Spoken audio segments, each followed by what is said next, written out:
There has never been a shortage of exemplary black photographers in the world.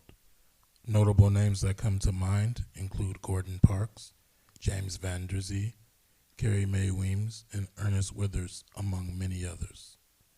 However, one talented photographer who isn't quite a household name but still held in high regard is Alan Eugene Cole.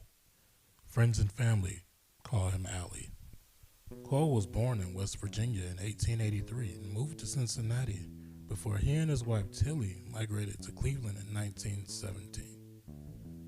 He worked at the Cleveland Athletic Club as a waiter.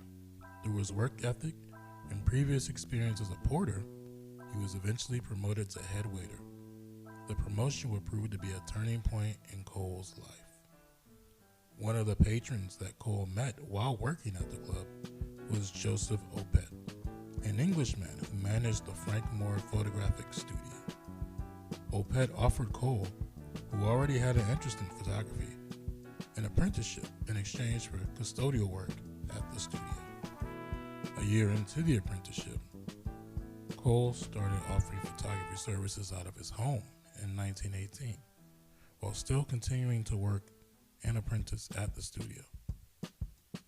Although clearly on his way, Cole was unsure how successful he would be, so he decided to extend his apprenticeship for 6 years.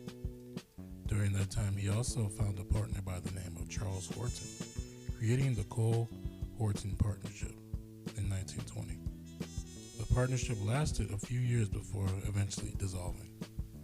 By 1922, Cole had added a studio to his photographic service offerings, and as he expanded his services, Cole wanted to expand his business as well. Cole asked for a leave of absence to focus more on his photography during the holiday season, but he was denied.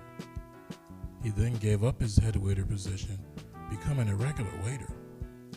Eventually, Cole will leave the Cleveland Athletic Club altogether to become a full-time photographer. In 1924, Allie and Tilly moved into a home on Cedar Avenue that was both a larger living quarters and offered way more studio space for the Coles to operate and prosper in for the rest of their lives. Alan Cole's business slogan was, "Somewhere, somebody wants your photograph." The majority of his work was in-studio portraiture, but Cole's photography extended far beyond the walls of Cedar Avenue.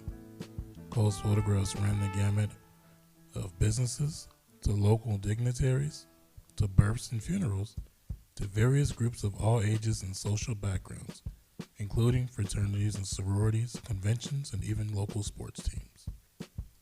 Cole also worked with the Call and Post newspaper as a freelancer, and having his photographs in the paper almost always generated greater sales, as Cole had emerged as the predominant black photographer in the area.